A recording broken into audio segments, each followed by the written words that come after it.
So finally, after a long wait, the solo leveling anime is premiering and I just completed watching the first episode and so I'm here to give my thoughts on that episode to you guys. So what do I think about it? I think it's pretty great, it's pretty well done. I really like the pacing of the first episode. Like it covers like first two chapter of the manga and so let me give you a brief breakdown about the world of solo leveling. So the world is in the time like 2046 something, and so like the current timeline that our main cast is in. So like 20 years ago, all over the world, mysterious dungeons started appearing. You know what I'm saying? So they had monsters, magic, and very other interesting stuff in there. And so the problem is that our conventional weaponry does not work on them, the monsters.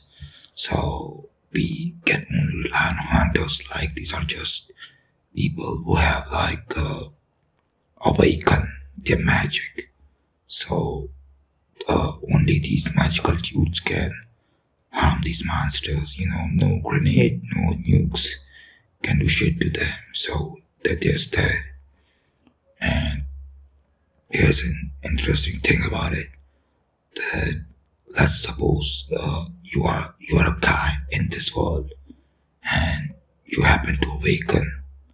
So let's say you have like class F. No, class F does not exist. It's like class S. Then S is the topmost. Then A, B, C, D, up until E. So let's say you are like B class in this world.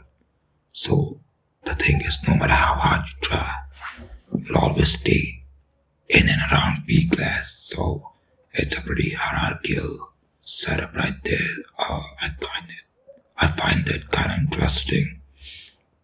Pretty much like real world. So there's that, and yeah, that's about hunters. And of course, you have various classes of hunters. Some are magicians, some are like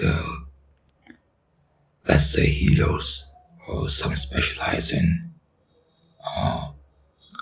necromancy, some are like summoners. You get that right.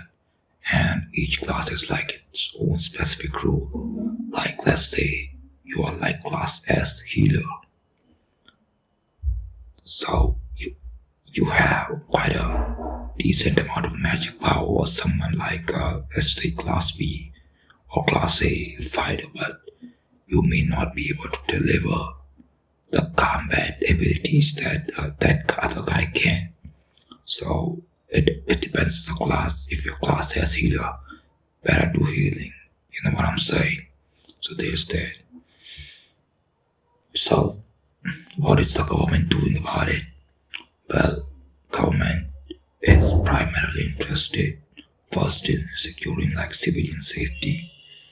You know what I'm saying? To limit the casualties. And then the other primary interest of government is in obtaining energy. So there's like mineral ores kind of thing inside these dungeons, and beast essence.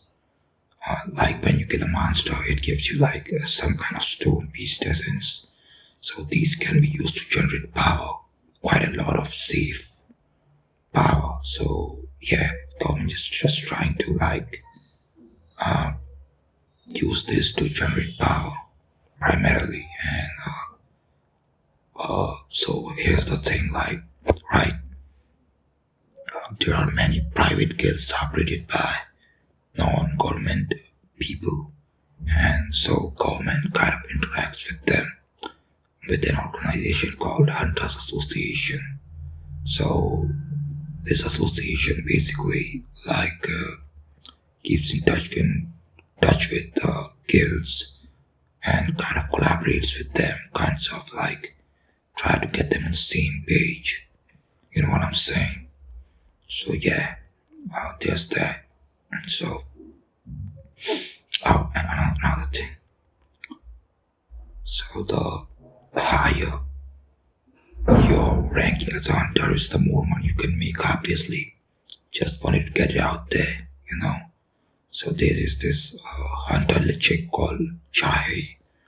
I think that's how you pronounce her name. So she is like a S rank rookie, but she's treated like a movie star in this solo leveling world. So you get the gist that S rank is like the top tier athlete kind of fame and money stuff waiting for you there.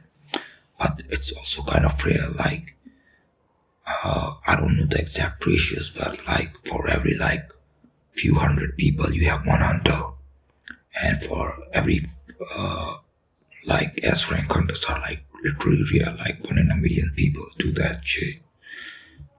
So you get the gist how this hunter system works in there. And another thing I really liked about this episode is how the way it introduces to the world. Like I won't spoil too much, but just minor spoilers. Like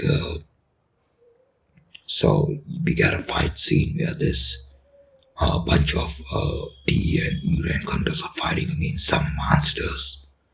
And so then as Franks can come and they like wipe the floor with them.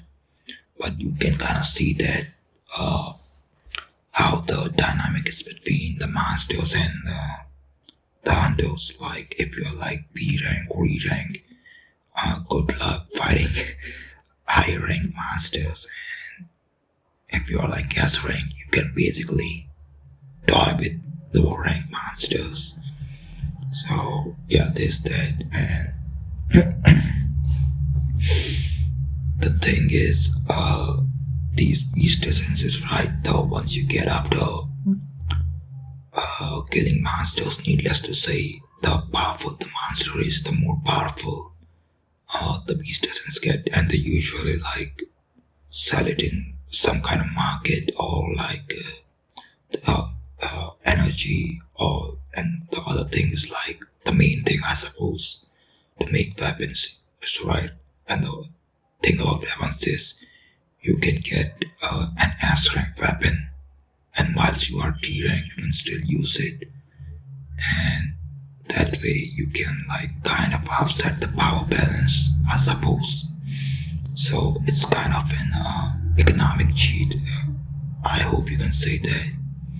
So yeah, that were my final thoughts on solo leveling anime.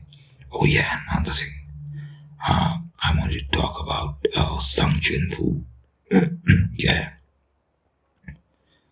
So this guy is like struggling financially and also kind of like relationship wise. I mean, there's some problems in his families.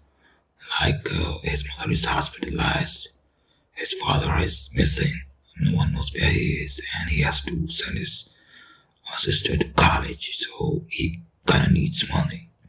So therefore, he goes to the dungeons and try to make a bag. But the thing is, he's kind of like E rank, also called the weakest hunter in humanity. So he only gets the scraps and like risks are pretty high. But his primary motivation is that he loves this adventuring. While I still think that he would be better off like working some regular job. And also Juhi, whom he gets to meet and greet, is also his motivation to go over there. So yeah, there's that. So we can clearly see what kind of guy Jinbu is. Like a pretty relatable guy. Like not very remarkable, but trying to make it out somehow. So yeah, that's my take on the first episode. I definitely do recommend checking it out. The animation is just about right, not over the top, but just about right. The plot is story driven. Nothing is rushed, so I'm expecting a really, really good anime from this one. So, yeah, that's my take on it. I'll see you in the next one. Bye. Take care.